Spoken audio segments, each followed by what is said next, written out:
Hello, I have never done anything like this before, and I wanted to come on here to help give some hints and tips for things that have helped me through the lockdown since March last year.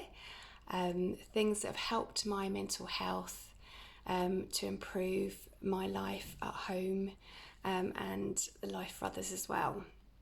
Now, some of you may know that I have embarked on an incredible self discovering journey where I've learned so much about myself, my behaviours, and things I wanted to change. And it has been amazing. It's led me to have a complete change in my career path. I'm looking now to move into holistic therapy and healing as well. It's not something I've ever considered before, it's completely new for me. So, having to learn a new skill at the age of 44 has indeed been challenging. It's been amazing. I've had to unlearn all of my bad learning habits. I've had to improve my memory, my recall, my how I retain information. So it's been challenging, but it's been incredible. So I wanted to come on here and share with you a few things that have helped me massively through this time, and perhaps it might help some of you. Some of you may listen to this and go, what the hell is she talking about? Some of you may be doing this already, which is great. Some of you may be triggered by what I'm saying, and all of that is absolutely fine. There's no judgment here. I've got some notes, bear with me. I'll be looking through those throughout this time. So the first thing that it's all about your phone. So what I try and do is not to look at my phone for the first half an hour at least of when I get up, or perhaps an hour. I really like to spend that time being within myself, being in my own thoughts, with my intentions, what I want to do for the day.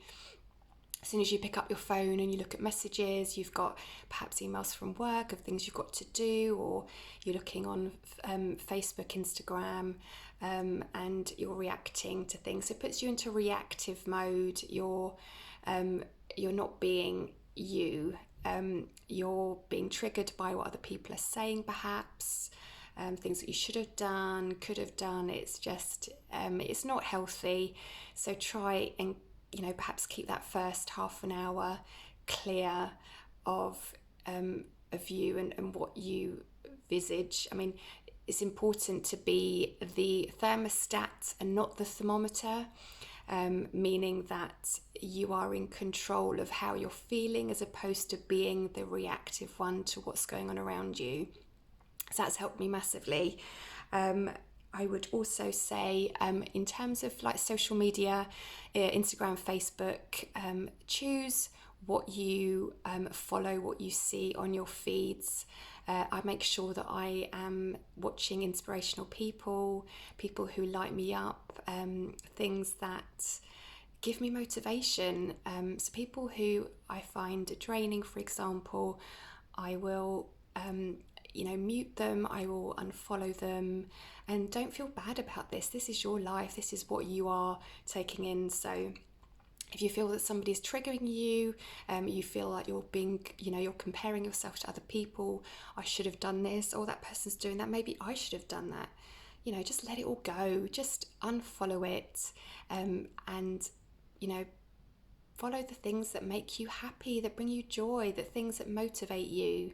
I know that that's helped me massively. So I think that's one thing that, that really started to help me, was being surrounded by the people that made me happy, that I wanted to be with and be surrounded by. Because, if you're surrounded by people who are draining you all the time, then that will drain your energy and it doesn't feel great. So surround yourself by people who, are important to you and bring you joy. I'd say the next thing one thing that's helped me so much. I can't tell you how much it's helped me. Actually, it's helped me with my nervous system, with how I'm feeling, and that is actually meditation. Now, meditation, I know it's not for everyone, but for me, it was a godsend. It helped me with my breathing, with feeling calm, with, quite a sensitive person. So it helped me with my self-awareness. I could, helps you understand how you're feeling, what you're feeling, where you're feeling it. Just that time of being within your own thoughts and your own mind, and not being in the past, not living in the past, not worrying what's happened or worrying what's going to happen. You only ever have now, when you create things from the present, from the now, and not from tomorrow, not from yesterday. And this, being mindful really does help being in the present. So that time I do it first in the morning. You can do apps, you can do guided meditation, you can do however you want to. There's so many things out there to help. You can just put a timer on your phone for 5, 10, 15 minutes. But I do it first in the morning when I first wake up, and it helps set intentions for the day. It also helps connect with that intuition as well, how you're feeling. It helps you guide you, that inner gut feeling that you get when things aren't going right. That comes from your intuition. So listen to it. It's always right. It's so important to listen to it. It's helped me massively. I think it's one of the best things I've done. I've done it since June last year. I didn't used to do it every day, but now it's a regular practice. It really helps that nervous system. When I was living in fight, flight, freeze mode, which I had no idea I was doing until recently, the meditation really helped calm, even if you're doing breathing exercises, that alone, it helps you become calm in difficult situations. So, less reactive, less responsive when somebody upsets you, the children are shouting, you're able just to step back and be aware of your feelings, and that really helps with it. But I get it, it may not be for everyone, and that's absolutely fine. So the other thing that I do, and I do it 5 times a week, is yoga. It goes hand in hand with meditation, really. I follow a wonderful lady called Yoga. She's called Adrienne. So it's Yoga with Adrienne on YouTube, and she's American. She's brilliant. She does things for all, beginners and advanced and seniors and children. She's fabulous. And again, that really helps you with your breathing, staying present. It helps with flexibility, with core strength. Any exercise is great, running, HIIT classes, whatever you want to do. But yoga for me, again, it helps very, very much with meditation. It helps with the intuition. So I find that when I'm doing it now, I don't even I can close my eyes and I already know what she's doing. It's really bizarre, but it's great. It's helped me so much. So the next one I would say has been the hardest thing I think I've had to do. I did this back in the summer, and I didn't realise how big of a problem it was until I faced it face to face, and that is letting go of control. Gosh, hardest thing ever. If any, a lot of you know me on here. Control was it ran my life. When I had to clean, when I had to cook, controlling the kids' homework, controlling everything. My expectations were so high. How something would turn out, how I expect someone to behave, how I want an outcome to be. When your mind is focused on that end goal all the time, you're not actually right here, right now. So just deal with things as they merge. The more you resist something, the more it persists, the harder it feels. So just imagine, when you get that feeling when you're like pushing a bus uphill, something feels wrong, and you're pushing it because you know you've got to do it, you've got a deadline to hit, you've got to do this, and it doesn't feel right, and everything is going against every being in your body, that's a sign. Listen to it. It's so important. It's so important. Listen to that sign and just allow yourself to do the things that you need to. If it means take a break, do it. Have a bath. Read your book. Go out for a walk.